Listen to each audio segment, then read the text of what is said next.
I've been collecting accounts of strange encounters for years, but every so often, a cluster of them shared too many details to ignore. These three came from different people, in different cities, months apart. Yet each describes something on the empty streets after midnight that feels cut from the same fabric. I recorded them here as they were told to me. Story 1. Under the Last Street Lamp. It was just after 2 in the morning, and I was walking home from the train. The city was dead quiet. No cars, no people, not even the usual hum of traffic in the distance. The only sound was my own footsteps and the occasional hiss of a distant vent. I cut down Easton Street because it's shorter, even though most of the lamps there are busted. Sure enough, the whole block was in darkness except for the very last lamp at the far end, glowing weak and yellow. Under it stood a man. My first thought was relief. Another person meant I wasn't entirely alone on this forgotten stretch of urban wasteland. Maybe a fellow night shift worker taking the same shortcut home, or someone walking their dog who'd stopped to check their phone. Nothing threatening about it. But as I started down the sidewalk, I began to notice details that made my steps slow involuntarily. The man was tall, with a lean build that the long coat he wore made seem even more imposing. He didn't move, didn't shift his weight from foot to foot the way people do when they're waiting for something. He just stood with his hands buried deep in his coat pockets, staring straight ahead down the empty street. But it was his stillness that first made me uneasy. Nobody stands that perfectly motionless unless they're concentrating very hard on standing that way. I was maybe 50 yards away when I noticed his shadows. There wasn't one shadow. There were several. One stretched out behind him as expected, but another extended to his left at a 90-degree angle, as if there were a second light source somewhere in the darkness. A third shadow angled upward, climbing the brick wall of the abandoned storefront behind him like it was cast by light shining from below. And there were others, fainter but definitely there, radiating out from his feet in directions that had nothing to do with the single street lamp above his head. I slowed my pace without meaning to, my brain trying to process what I was seeing. And then I noticed that the shadows were moving. Not swaying in a breeze, there was no wind that night, but rippling and shifting like something was moving inside them. The shadow behind him seemed to pulse slightly, growing and shrinking in a rhythm that reminded me uncomfortably of breathing. The one on the wall writhed like it was trying to pull itself free from the brick surface. I started walking on the grass strip between the sidewalk and the street, hoping to muffle the sound of my footsteps. The closer I got, the more details I could make out, and each new detail made me want to turn around and take the long way home. The shadows weren't all human-shaped.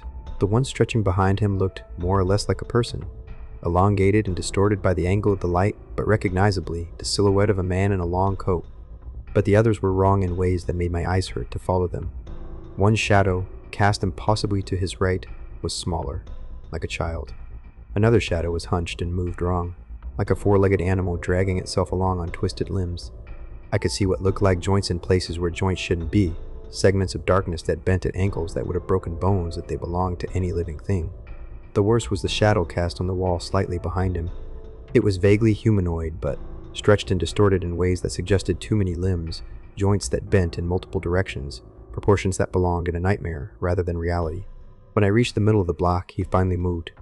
Just his head, turning toward me. His face was shadowed, but his mouth curled into the slowest smile I've ever seen. His shadows writhed. I crossed the street without thinking. My pulse was in my throat. He didn't follow. But when I glanced back, every shadow under that lamp had turned toward me, stretching farther than they should, like they were reaching. I ran the rest of the way home. Story 2. The Woman Who Waves. I was cutting through the old financial district after work. Late, around midnight. I like the quiet. The towers loom over you, but the streets are dead after dark. I turned onto Kinross Avenue, and that's when I saw her. Second floor of one of the abandoned buildings, standing behind a large window that faced the street. The building itself was clearly unoccupied. Plywood boards had been nailed across most of the ground floor openings, and there was the kind of official notice posted by the front door that usually meant condemnation proceedings or tax seizure. But the upper floors still had their windows. Though most were dark and empty, this window was different. Someone had boarded it up from the inside, thick planks of wood nailed across the frame in a crisscross pattern that should have blocked any view into or out of the room beyond. But she was standing there between the slats, somehow visible despite the wooden barrier that should have made that impossible. She was waving. Not frantically, just a slow, deliberate wave, like you'd give to a friend across the street. I stopped walking and looked around, thinking she might be waving to someone else. But the avenue was empty in both directions, just parked cars and the occasional piece of windblown trash. When I looked back up, her hand was passing through the wood as if the boards weren't there at all. I don't know why I kept walking toward the building. Curiosity, maybe. The closer I got, the more I realized she wasn't moving like a normal person. Her movements weren't quite right. The waving motion looked natural enough from a distance, but up close I could see that her arm was bending in places where there shouldn't be joints. Her head would tilt at angles that made my neck ache just to see. I reached the spot directly across from her window, and she stopped waving. She beckoned, just one curl of her fingers, but the gesture carried weight that seemed to reach across the empty street and grab hold of something inside my chest. It felt like physical pressure, like invisible hands pulling at my ribs, trying to draw me forward. My left foot actually lifted from the sidewalk before I caught myself and stepped back. The moment I resisted the pull, her mouth opened, too wide, much too wide. Her jaw seemed to unhinge like a snake's, creating an opening that revealed nothing but darkness beyond. No teeth, no tongue, just a void that seemed to absorb the streetlight rather than reflect it. But there was no sound, no scream, no words, nothing but that impossible silence. Then, in the space between one blink and the next, she was pressed against the glass. Close enough that I could see the smudge of her cheek and the way her eyes rolled like they were searching for something inside me. I ran. I didn't stop until I was blocks away. I made it 3 blocks before I dared to slow down and glance over my shoulder. The window where she'd been standing was dark now, just another piece of abandoned real estate in a district full of them. But as I stood there trying to catch my breath and convince myself that I'd imagined the whole encounter, I saw something that made my blood freeze. A faint, pale hand waving from a window farther down the street. Different building, different floor, but the same slow, deliberate motion. The same impossible gesture from someone who shouldn't exist in a place that should have been empty.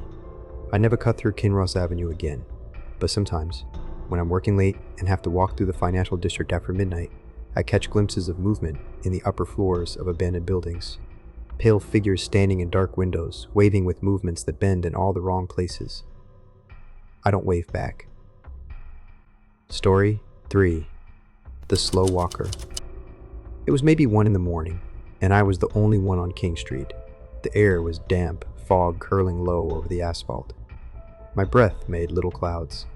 I was maybe halfway home when I saw him. At first he was just a vague shape in the fog, maybe half a block ahead, a darker patch against the gray that suggested human proportions. But as I got closer, I began to notice something wrong with the way he was moving. He was walking toward me, but at the slowest possible pace. Each step was deliberate and measured, taking several seconds to complete. Heel down, pause, toe down, pause. Lift the other foot, pause, heel down. It was like watching someone move underwater. Or like he was concentrating intensely on the mechanics of walking. As if it were an unfamiliar process. The pace made my skin crawl. There was something unnatural about it, something that triggered the same instinctive unease you might feel watching a film played back at the wrong speed. Humans don't move that way, unless something is seriously wrong with them. I figured if I kept moving at a normal pace, we'd pass each other eventually. But as I continued down King Street, something began to bother me about our relative positions. Despite his incredibly slow pace, the distance between us was closing too quickly. The math didn't work out. If he was moving at maybe a tenth of normal walking speed, and I was moving at normal speed, it should have taken much longer for us to meet. Yet every time I checked, he seemed closer than he should have been. By the time I was 20 feet away, I could make out his face. He was smiling. Not a natural expression of happiness or friendliness, but something fixed and artificial. His lips were pressed together tightly, as if his teeth were clenched behind them, and the corners of his mouth were turned up in a rigid curve that looked like it had been drawn on rather than formed by muscle movement. The smile never wavered, never changed intensity, just remained constant, like a mask. His eyes didn't blink, not once in the time I was watching him. They stayed wide open, staring straight ahead with the glassy intensity of someone in a catatonic state. The fog had collected on his face like dew, giving his skin a waxy, artificial sheen that made him look more like a mannequin than a living person. When we finally passed, I couldn't help glancing at him. And that's when I heard it.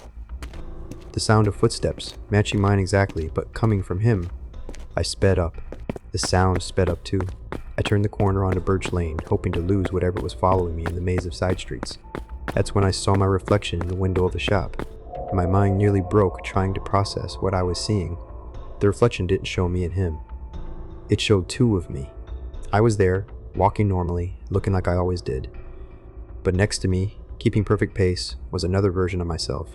Same clothes, same proportions, same everything, except the second me was smiling. I ran then, sprinting down Birch Lane without looking back. I didn't stop until I reached my apartment building, fumbling with my keys, and nearly falling through the front door in my haste to get inside.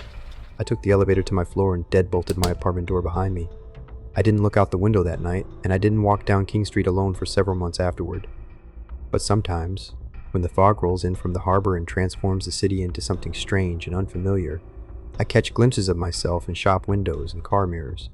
A second version walking just slightly out of step, smiling that same fixed smile, moving with mechanical precision through a world that seems to exist parallel to but separate from my own. And I wonder which one of us is real. There's no neat explanation for these kinds of events. Each happened in a different city to different people who never met and had no way of knowing the other's stories. Whether it's a shared hallucination, some urban anomaly, or something worse, I can't say. But if you find yourself alone on an empty street after midnight, keep walking. And don't look too closely. If this sort of thing keeps you up at night, you might want to subscribe. There's always more buried in the archives. And if there's a story you're looking for, drop it in the comments. Odds are I've already got a file with your name on it, just haven't dusted it off yet.